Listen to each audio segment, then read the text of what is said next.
أعوذ بالله من الشيطان الرجيم.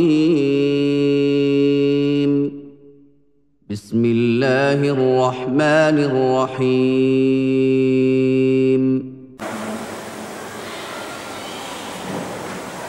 Semua ibadah harus menghasilkan takwa. Ya ayyuhan nas, u'budu rabbakum alladzi khalaqakum wal ladzina min qablikum la'allakum tattaqun. Wahai manusia, sembahlah Rabbmu yang telah menciptakan kamu sekalian dan menciptakan orang-orang sebelum kamu sekalian agar kamu sekalian bertakwa. Jadi semua ibadah harus menghasilkan takwa. Kalau ibadah tidak menghasilkan takwa, maka ibadah itu ibadah formalitas. Gambarnya ibadah, jiwanya nggak ada. Kelihatannya sholat, tapi roh daripada sholat itu tidak ada.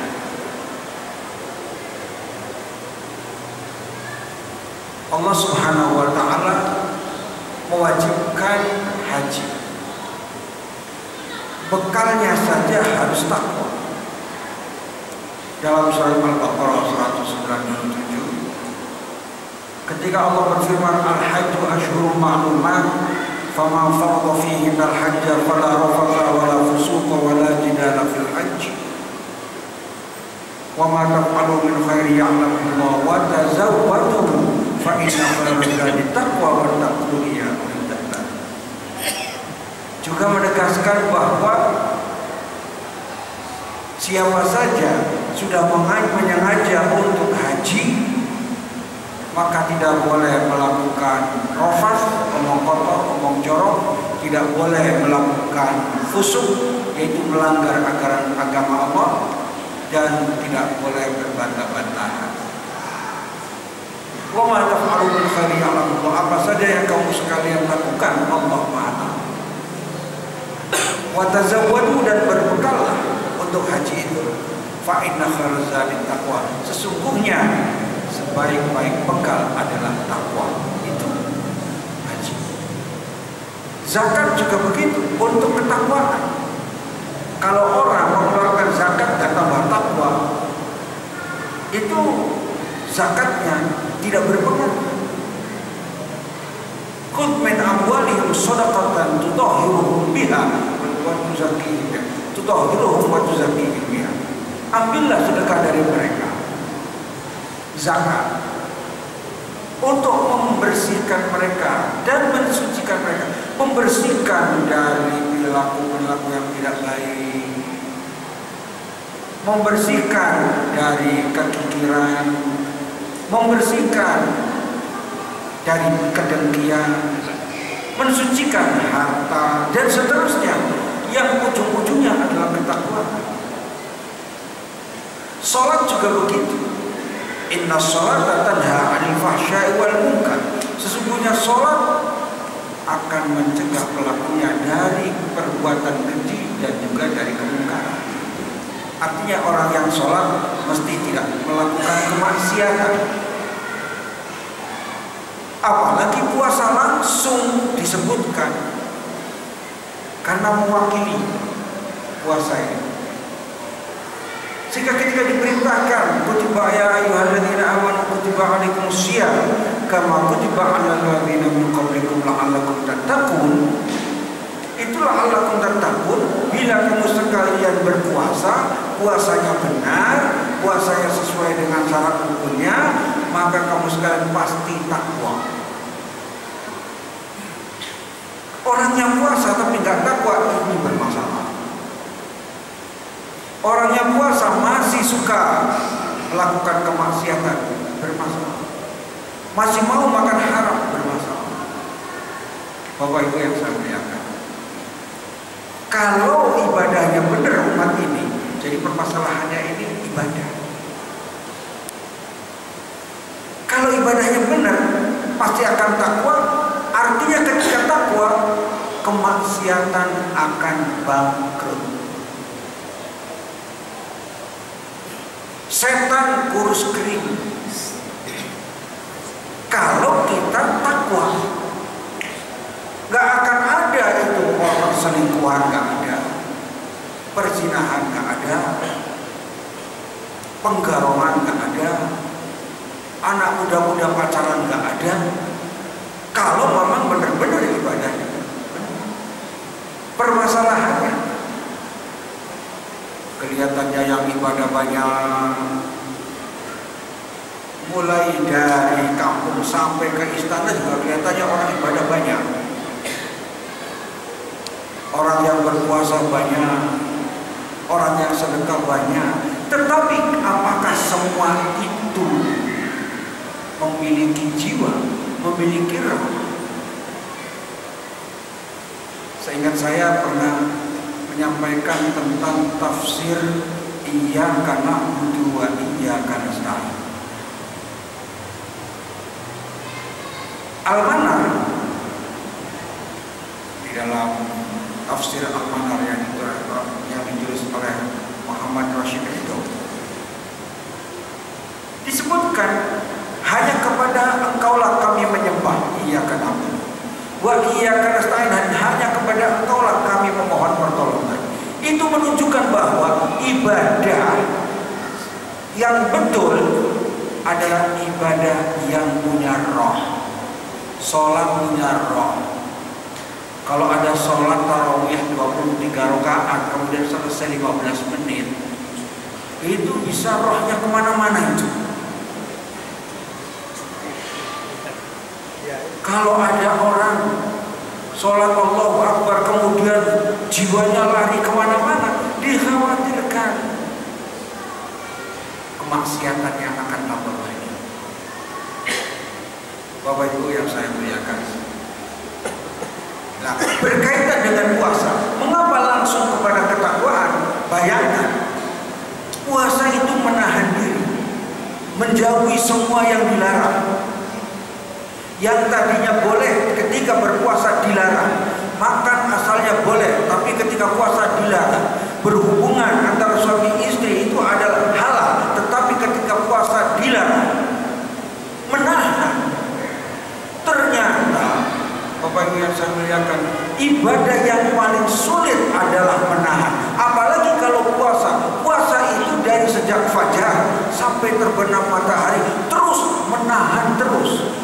Menahan kemaksiatan, maksiatnya mata ditahan, maksiatnya telinga ditahan, maksiatnya mulut ditahan, maksiatnya syahwat ditahan.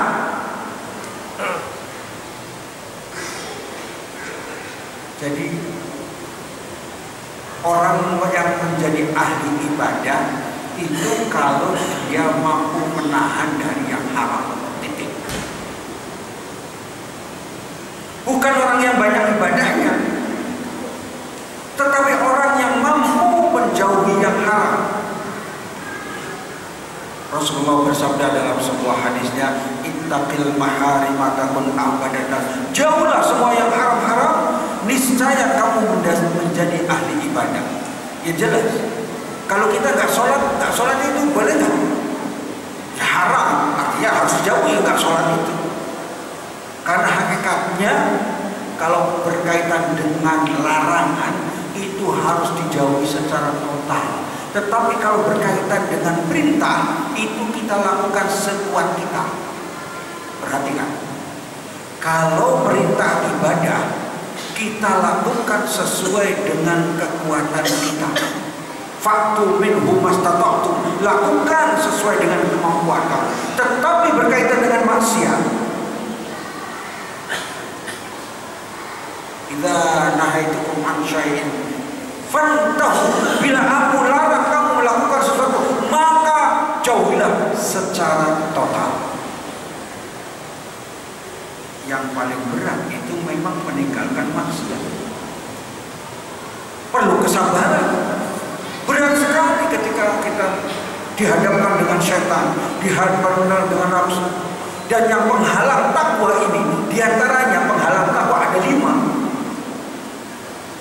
Artinya ketakwaan kita bisa rusak. Puasa kita menghasilkan ketakwaan, tapi ketakwaan setan itu bisa rusak ketika ada penghalang-penghalang itu. Penghalang pertama adalah setan yang berbentuk jin. Jin ini bukan jamaah Islam Nusantara, bukan. Jin setan yang nggak kelihatan. Jadi ada setan yang nggak kelihatan. Itu terus-menerus menggoda. Nabi Adam alaihissalam seorang nabi dengan Siti Hawa, manusia yang termasuk pertama yang diciptakan oleh Allah. Karena getolnya setan menggoda, tergoda juga.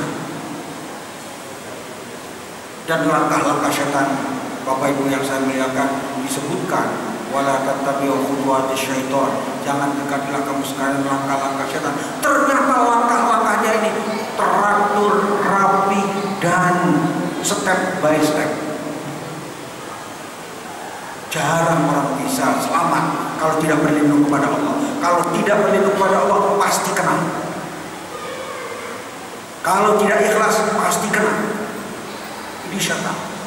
Yang kedua, jadi setan yang dalam bentuk jin ini, minal jinnati wan nas, dalam bentuk jin ini paling bahaya. Tetapi lebih bahaya lagi kalau yang jenis kedua, yaitu setan dalam bentuk manusia, bisa memaksa. Kalau setan bentuk jin cuma menggoda, menghiasi, terus mengangan-angan dan segala umanian akan kami jadikan mereka ini selalu berangan-angan, akan menghiasi yang jelek jadi bagus, daging busuk seakan-akan daging yang fresh. Itu iblis. Tapi yang manusia ini, ya Allah, bisa maksa, bisa memperkosa, bisa mengedarkan narkoba, menjadi orang hanyut di dalam kemaksiatan luar biasa. Di rumah tangga bisa tergoda, Pak. Ketakwaan bisa hancur. Gara-gara apa? Gara-gara ada anak, ada orang-orang yang mungkin diselusupi setan kemudian menggoda. Anak ketika sudah jam 4, anak kecil sudah jam 4 merengek, minta makan karena sudah lapar, sudah haus. Bapak Ibu sekalian yang dimuliakan Allah, kadang-kadang ambil jalan pintas orang tuanya. Udah, jangan makan, betul, jangan makan. Tetapi diberi setan, udah main game saja. Banyak kan gitu, Pak? Banyak. Main game, nonton TV. Semuanya diarahkan untuk masuk ke dalam jerat-jerat setan. Berarti jangan begitu caranya. Ketika anak ya ingin buka wajah, ingin makan wajah, anak umur 6 tahun wajar, tetapi cara yang indah.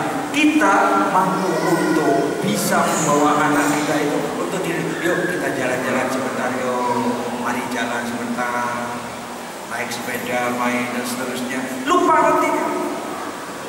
Bapak yang saya muliakan, inilah jerat. Yang ketiga jeratnya, kita ini ketakwaan kita bisa terganjal oleh syahwat dari dalam.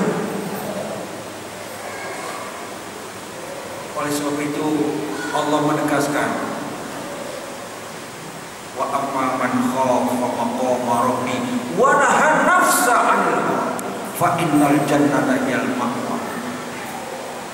Orang-orang yang mereka itu takut dari maqam Allah, haibah Allah, takut kepada muraqabatullah,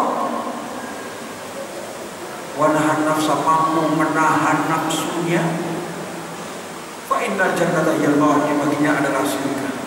Berat tahan, dan itu kerjaannya orang puasa menahan. Yang keempat, nafsu, tadi syahwat. Syahwat bisa positif, bisa negatif. Nafsu juga ada yang positif, ada yang negatif. Tetapi kalau an-nafsul ammarah bisu, selalu mengajaknya kepada yang tidak baik.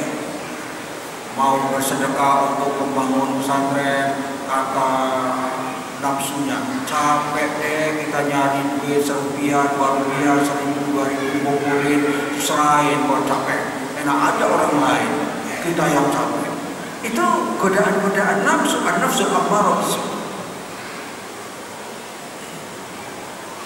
Dan yang terakhir, yang paling hebat Bapak Ibu yang saya teriakan, dan hampir-hampir setiap umat Islam hampir tidak selamat untuk menghadapi yang kelima ini.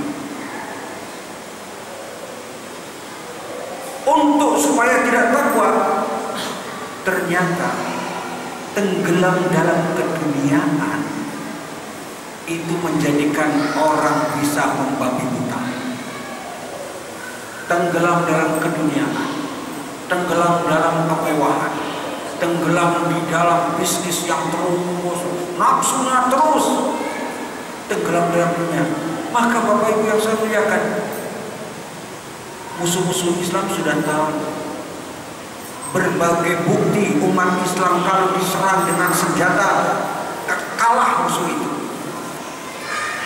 Tetapi ketika ditenggelamkan dengan dunia, nah kitanya harus paham, kita disiapkan HP, nanti HP itu akan murah-murah, nanti disiapkan berbagai macam ya hiburan-hiburan, ada yang menggunakan FB, ya Facebookan, ada menggunakan BB, Instagram dan seterusnya, supaya manusia sibuk. Bayangkan, ada kawan saya cerita, pagi-pagi karena punya grup, pagi-pagi SMS sudah 80 SMS. Untuk bacanya, ya Allah, berapa menit? Padahal kalau baca untuk tilawatul Quran 1 juz, menggoda, bahaya. Ketika kita nonton TV, enggak tahu setengah jam. Ya Allah, Bapak Ibu yang saya muliakan, setengah jam kalau kita tilawatul Quran, kalau membaca istighfar, waduh, istighfar 1 jam. Ini untuk sesuatu yang tidak manfaat.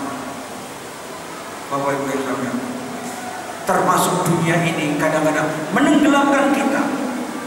Sering saya sitir, betapa banyak manusia-manusia yang egois.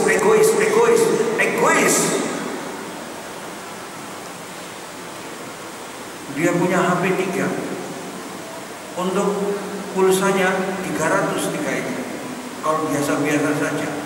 Kemudian bilang, wah, saya tahun ini nggak kurban. Bukankah itu manusia egois? Padahal kalau 301 bulan, 10 bulan itu saja sudah 3 juta. Kambing sudah bagus itu kalau 2 juta. Manusia-manusia egois yang banyak. Ini juga akan menghilangkan ketakwaan. Bapak Ibu yang saya muliakan, ini pentingnya bahwa puasa, kalau kita benar puasanya akan menghasilkan ketakwaan. Kalau kita takwa, lihat di dalam surat Ali Imran 120. Wa in tasbiru wa tattaqu la yadurrukum kaiduhum syai'a. Seandainya kamu sekalian itu sabar dan bertakwa, maka tipu daya musuh apapun beratnya tidak akan mempan. Karena kitanya kurang takwa, segalanya habis. Ekonomi habis, sekolahan habis, pendidikan habis, rumah tangga habis. Rumah tangga isinya yang santai-santai, tidak serius. Mari kita introspeksi. Sudahkah rumah kita itu akan membawa kita kepada surga? Kalau demikian banyaknya waktu yang digunakan tanpa manfaat dunia dan akhirat. Mari kita introspeksi. Bulan Ramadan menahan diri, mencoba. Kalau kita tidak nonton TV, walaupun pagi hari, walaupun apalagi waktu mahal, sehingga ada tulisan ternyata setan itu buat jerat-jerat sebelum mulai masuk Ramadan. Nanti Ramadan Ramadan setannya dibelenggu, yang mempraktekkan manusia.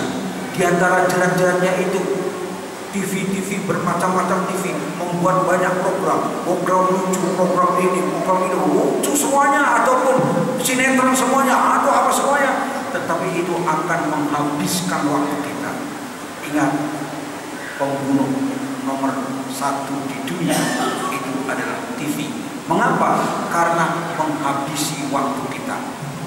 Bapak Ibu Islam yang mudah-mudahan Ramadan semakin efektif menggunakan waktu kita, semakin produktif menggunakan waktu kita, semakin kokoh untuk mendekatkan diri kepada Allah, tidak lepas daripada zikir, tidak lepas daripada doa, tidak lepas daripada istighfar. Seluruhnya isi waktunya sangat kokoh untuk beribadah kepada Allah. Itu saja, mudah-mudahan bermanfaat. Aku qouli hadza wa astaghfirullah li wa lakum wal 'afwu minkum. Wassalamualaikum